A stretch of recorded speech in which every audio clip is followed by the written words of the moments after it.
uhawe ikaze kuri Abaragwa TV, Abaroma igice cya 8 umurongo wa 17. Kandi ubwo turi abana bayo turi n'abaragwa, agakiza ni ku buntu.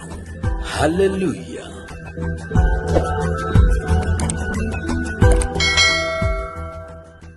Sinashimwe cyane, amahoro y'Imana abane namwe, ukuboko kw'Imana kwiza gukomeze kube kuri mwe, kandi tubaye ikaze ku Baragwa TV.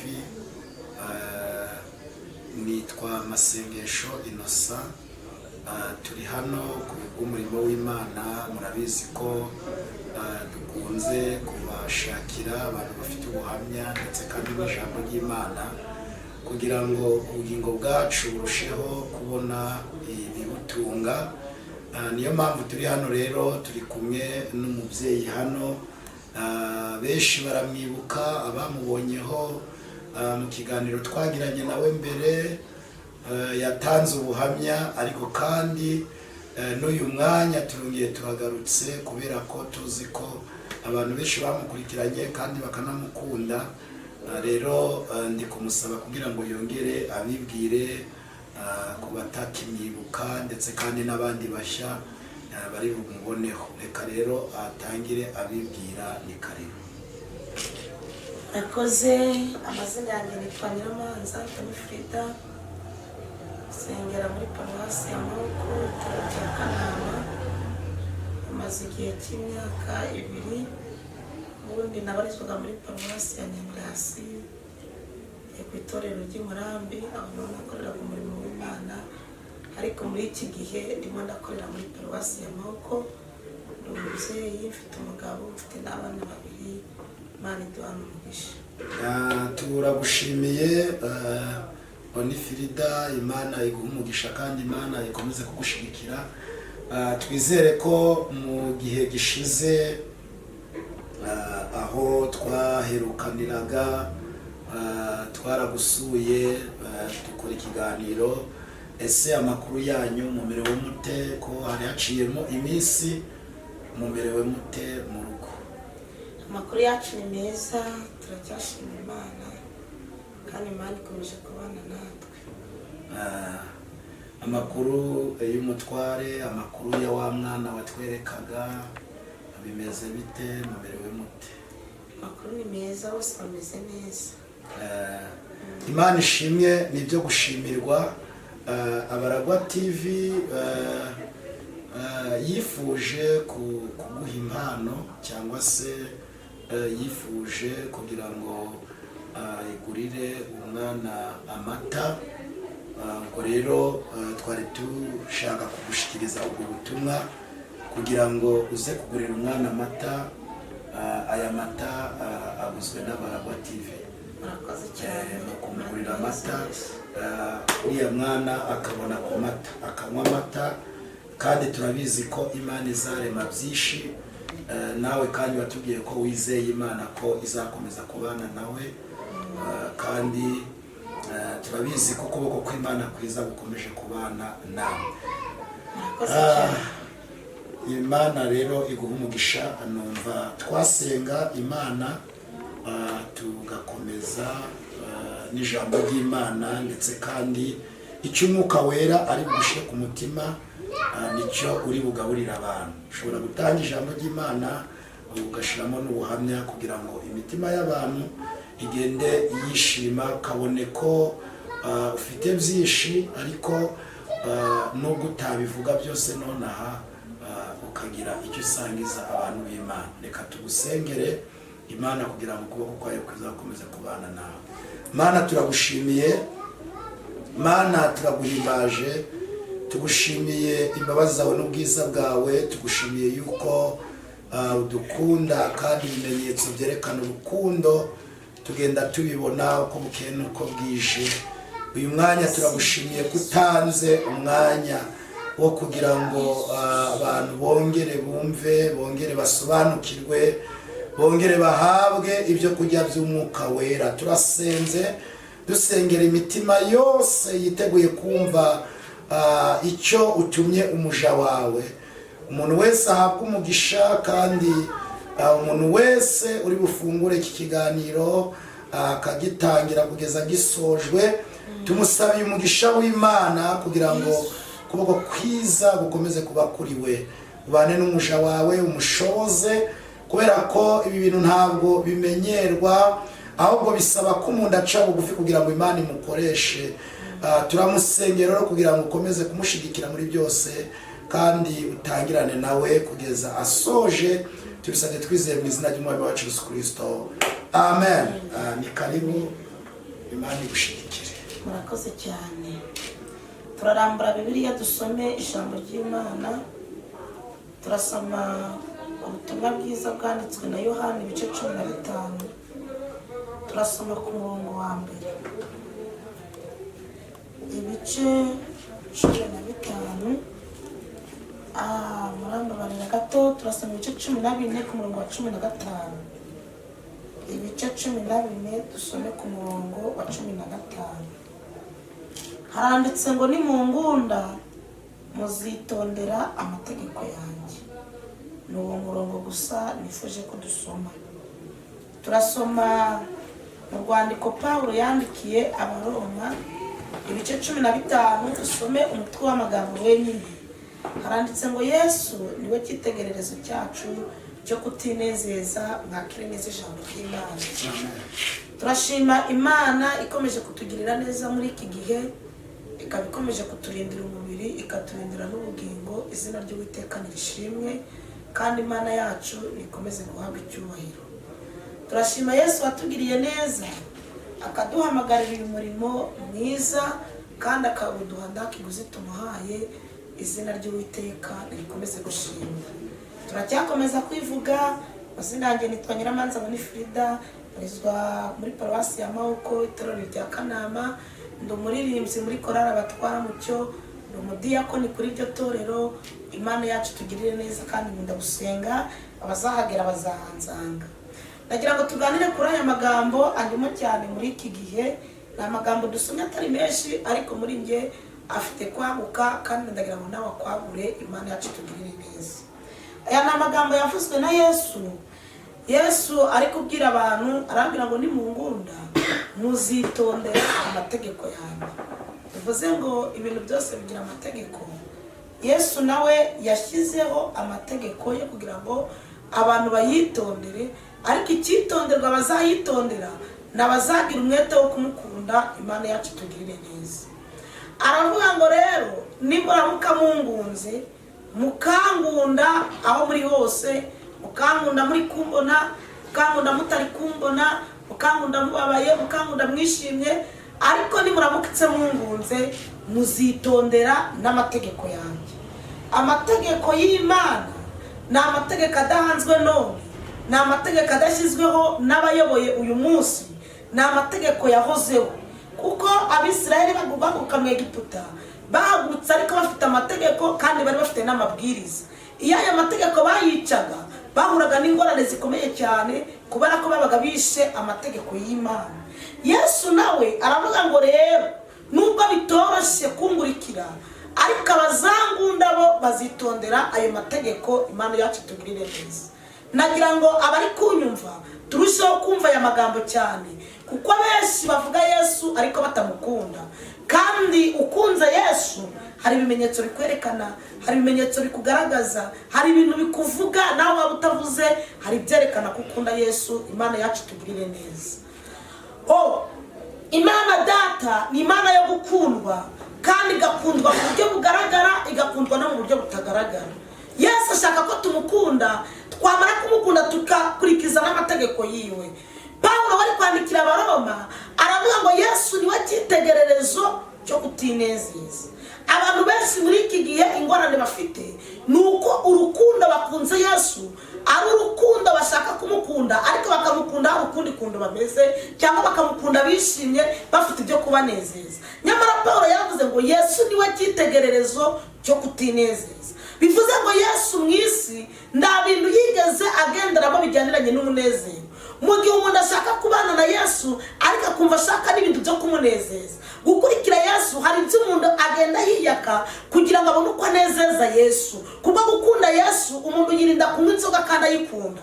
Kubwo Yesu umuntu yirinda gusambana, kandi gusambana yakagombye kubishobora. Kubwo gukunda Yesu hari inzira tunyuramo. Dukunda Yesu tukagira ibyo turya, dukunda Yesu tukagira ibyo twanga, dukunda Yesu tukagira uko twambara, dukunda Yesu tugatura tweretse ko dutura. Mu gukunda Yesu hari imyambaro twambara kugira ngo turusheho gukunda Yesu. Imana yacu irushaho kutwumvisha aya magambo.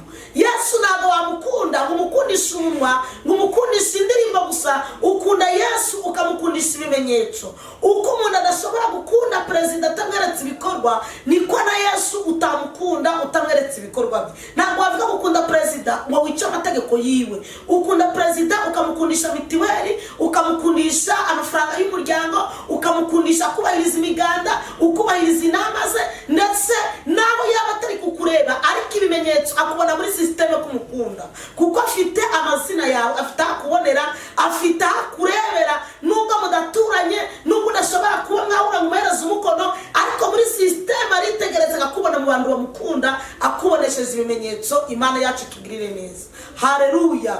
Yesu nawe nashaka ko abantu bamukunda, ariko bakamukundisha ibimenyetso, bakamukundisha ibikorwa, bakamukundisha imirimo, bakamukundisha umutima, bakamukundisha ibintu bimwerekana bikamugaragaza, byerekana ko umuntu akunda Yesu. Niko umuntu akunda Yesu akanywa inzoga abantu batari kumureba. Niko umuntu avuga akunda Yesu ariko yagera hirya agasambana. Ntabwo wakunda Yesu ngo hari ku mugore wawe. Ntabwo wakunda Yesu uri umudamu ngo wambare uko Yesu ashobora kukubona izina rye rigatukwa kubera wowe. Iyo ukunze Yesu ugendera mu mategeko ye, ukagendera no mu mabwiriza. Uyu murimo turimo, aka kazi dukora, iyi Mana yaduhaye uyu murimo, ibi bintu twicayemo none ni ibintu bifite uwabishyizeho.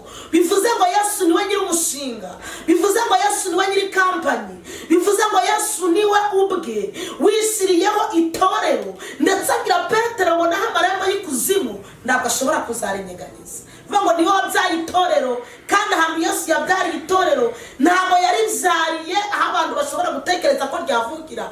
Yaribyaye bigoye, yaribyaye mu mibabaro, yaribyaye mu miruho, yaribyaye mu kumutambiriza ikizingo cy'amahwa, yabyariye itorero mu kumutera imisumari, yabyaye itorero babanje kumutera icumu mu rubavu havamo amaraso n'amazi, abyara itorero abanje gupfa, abyara itorero mu gashinyaguro, muri uko mubabaro, muri iyo miriho, muri ibyo bibazo nibwo yabyaye itorero. Ntabwo itorero ryabyawe n'abari kuryikururira, ntabwo itorero ryabyawe n'abo muri kubona bashaka kuryinjirana. Itorero ntabwo ryabyawe n'aba. Ndagira ngo mbwira bari kundega amatwi, Yesu mwe kumushakira mu bantu, mwe kumushakira mu matitire y'abantu runaka, mwe kumushakira mu bahanuzi no mu bandi, ahubwo Yesu niwe wenyine nyiri umushinga. Ushaka kumukorera namukunde, atanga icyacumi kubwo gukunda Yesu, akora imirimo y'Imana kubwo gukunda Yesu, akora ibikorwa bijyaniranye no kumukunda. Ibyo byonyine nibyo bizagaragaza wowe, kandi bikwerekane muri systeme. Yesu nareba azakubona naho utari kumubona ku mubiri. Imana yacu dufashije cyane. Imana nitugirire neza. Ndagira itorero ryabyawe n'abantu, ntabwo ryabyawe n'abahanuzi mureba, ntabwo ryabyawe n'abize, ntabwo ryabyawe n'abariyoboye. Bariyoboye ariko rifite uwarisizeho, bariyoboye ariko rifite nyiraryo, bari kuyoborera Yesu wenyine. Niwe wagiye ku musaraba, kandi ndagira ngo mbabwire ngo ari ku cyicaro cye, ari kureba muri systeme kugira ngo arebe umuntu wese ushobora gukora ibyo yifuza, arebe umuntu umukunda, agira ahandi amubonera, abonera mu bikorwa byiwe, ari kubyitegereza, ari kureba umuntu ushobora kumwicira umushinga, ari kureba umuntu ushobora kumwicira kampani. Kandi ndagira ngo umuntu wazasanga atari kugendera mu mategeko ye no mu mabwiriza, azamwirukana atamubajije, kuko niwe nyiri umushinga. Imana yacu tugirire neza. Ni mu ngunda muzitondera amategeko yanjye. Yesu niwe cyitegererezo cyo kutinezeza. Niba Yesu atarafashe umwanya wo kwinezeza, ni gute wowe ushaka kwinezeza kandi Yesu ariwe cyitegererezo? Yesu nakubera icyitegererezo. Yesu hari agatsiko batigeze bamusangamo. Yesu hari ahantu batamushakiye ngo bamubone. Yesu ntabwo waturangira aho yigeze anywera inzoga. Yesu ntabwo waturangira aho yagiye gusambana. Yesu ntabwo waturangira aho yakoze amabi. Yesu uwo turi kuvuga, uwo turi kubabwira, yari inyangamugayo, kandi aravuga ngo ninjye cyitegererezo. Yabwiye intumwa n'abigishwa, arababwira ngo dore nibabanga muzamenye ko ari njye babanje, kubera ko umugaragu ntabwo yaruta shebuja. Ndagira ngo mbwire abantu bahanze amaso ku bantu, mukura amaso ku bantu, mushyira amaso kuri Yesu. Ibyo dukoze byose tubikorere Yesu, ibyo tuvuze tubivugire Yesu, ibikorwa byacu byerekane Yesu.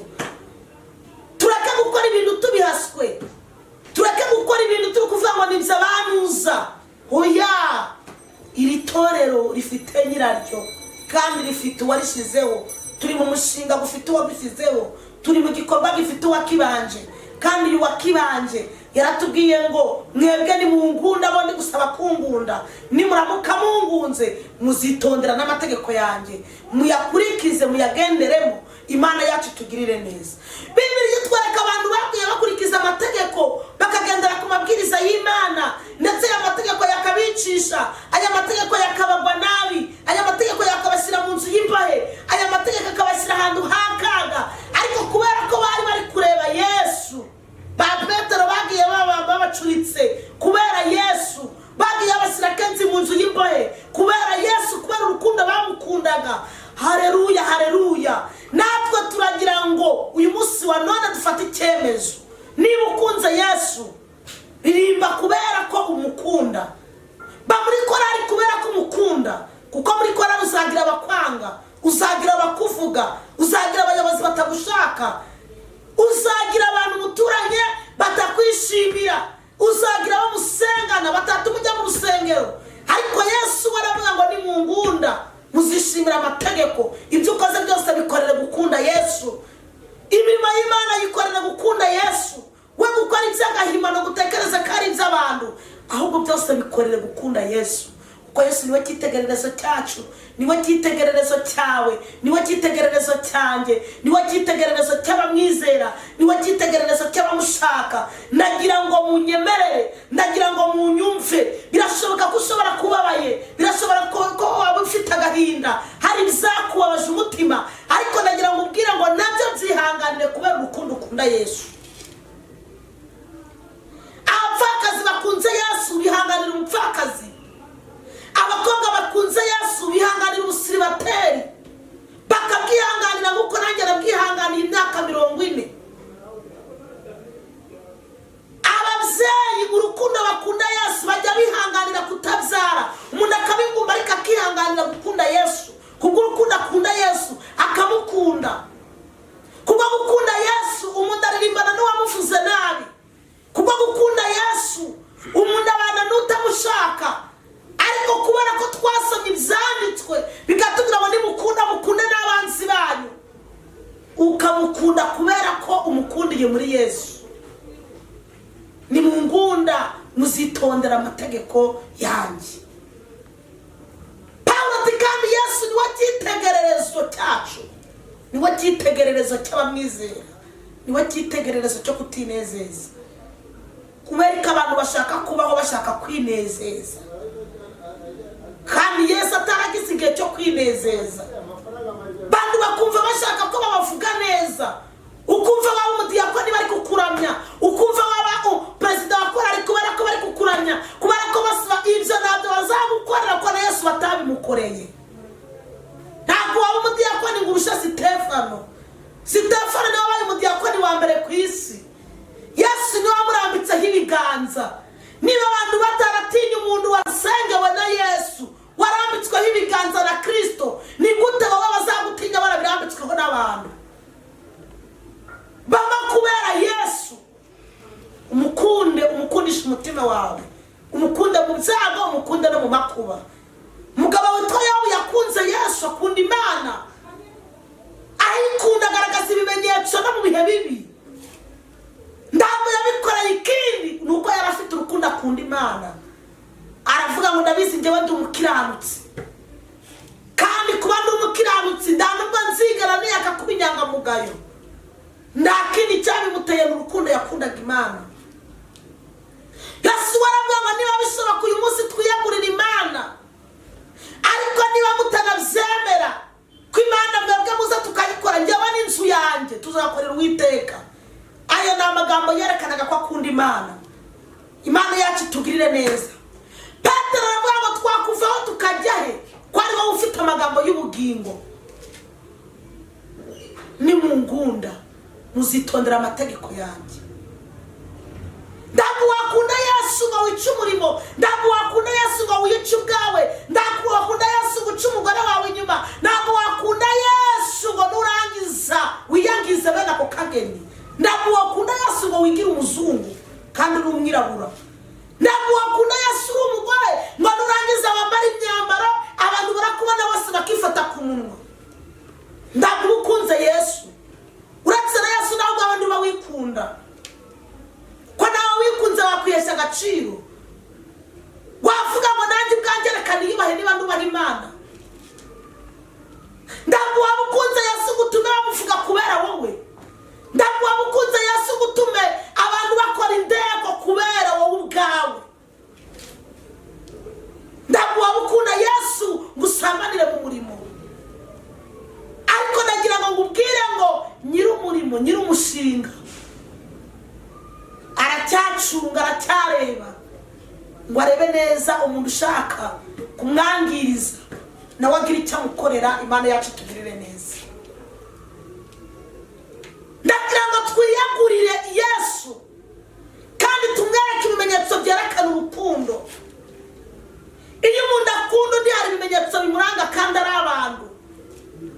Aramukunda akabimwereka, aramukunda akamusura, aramukunda akamutura, aramukunda akamukundwakaza. Umuntu akunda undi bikamenyekana. Natwe mureke dukunde Yesu kandi muri uko kumukunda twerekana ibimenyetso byerekana ko tumukunda. Mana yacu tugirire neza, atubonere mu bikorwa, atubonere mu myifatire, atubonere mu migendere, atubonere mu myicarire, atubonere mu mihagurukire, atubonere mu buhamya. Izina ry'Imana rihabwa icyubahiro ku bwacu. Haleluya, haleluya. Hari ibishaka kudukuramo muri uwo murongo, ariko nagira ngo babwire ngo natwe tugomba kurwana indamba yo kugira ngo dukunde Yesu. Ndifuza ko dusenga. Yesu niwe cyitegererezo cyacu cyo kutinezeza. Ndagira ngo dusenge. Hari ibintu byari bigukuye kuri Yesu, hari ibintu byari bimukwambuye, waririmba uri kubona bitari kwemera. Hari abantu bari bamukwatse, nyamara aba bantu ntabwo ari bo Yesu. Komeza ukorane nabo kubera gukunda Yesu. Ijambo ry'Imana rirakugarura, ijambo ry'Imana rirakwinginga, ni mu ngunda muzitondera amategeko. Yesu afite amategeko tugomba kwitondera, kandi amategeko iteka ryose arabayaremerera, ariko nubwo yakuremerera urayakunda kubera igihugu. Hari ibintu byinshi byagiye bitugeraho tutabikunze, ariko amaherezo turabimenyera kandi turangije turabikora. Uyu munsi dusanga ari ibintu byiza cyane nubwo babitwingingiraga. Ariko ndagira ngo mbabwire ngo amategeko n'amabwiriza iyo bikurikijwe uyu muntu aba yitwa inyangamugayo. Amategeko, iyo umuntu akunze igihugu agendera ku mabwiriza yacu.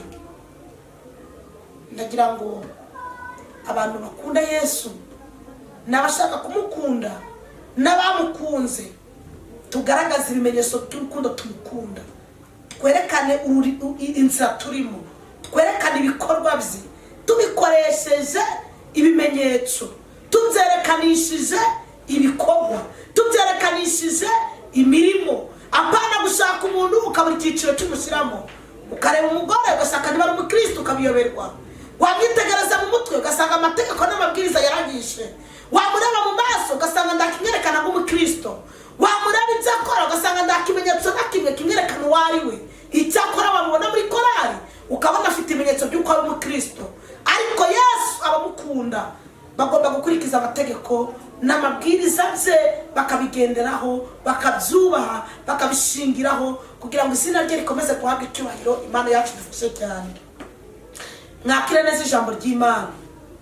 Ndagira ngo dusenge Imana, dusenge abari kutwumva, dusenge abaduteze amatwi, dusenge uwamva ijambo ry'Imana rimutsinze apfukame, yiyegereza Imana, avuge ngo nakunze Imana ariko sinagaragaza ibimenyetso. Umutima ngumva ubishaka ariko ibimenyetso ndibigaragara. Ntabwo uzakunda Yesu kubera ko uri mu mahoro, abo uzamukunda uri no mu byago, uzamukunda uri no mu makuba. Imana yacu tugirire neza. ndagira ngo dusenge twinginga Uwiteka kugira ngo adufashe izina rya Yesu. Abari kutwumva bari hafi yacu n'abari kure, kugira ngo duce bugufi imbere y'Imana dusengera abantu. Hari abacitse indege bari bamaze kujugunya Yesu bakamukunda urumamo, ariko uyu munsi wa none ongera ufate inkoni yawe ukurikire Yesu ndukurikira abantu, kandi umukurikize amategeko n'amabwiriza. Imana yacu tugirire neza. Reka dusenge Imana. Mana data wa twese uri mu ijuru, Mana nziza, Mana yera, Mana ikiranuka, Mana ifite imbaraga n'ubutwari ku bintu byose byaremwe, turagushimiye, turaguhimbaje, tuneshejwe nawe mu mutima. Tugushimiye ko wabanye natwe mu bihe byose byashize, waturindiye umubiri, uturindira n'ubugingo. Izina ryawe rishimwe. Twari turi mu mwanya w'ijambo ryawe, kandi dusanze abantu benshi baragaragaje ko bagukunda, ariko ntibakurikiza amategeko yawe, ntibakurikiza amabwiriza yawe, ntibakurikiza ibikorwa byawe. Turasenze kugira ngo uyu mwanya wongere ugarure abantu bawe, ubasubize mu mwanya wo kongera kugukunda, bagukundisha imirimo, bagukundisha ibikorwa, bagukundisha ibitekerezo byabo, bagukundisha imitima yabo. Tubeho tugukunze, kandi nawe udukunze.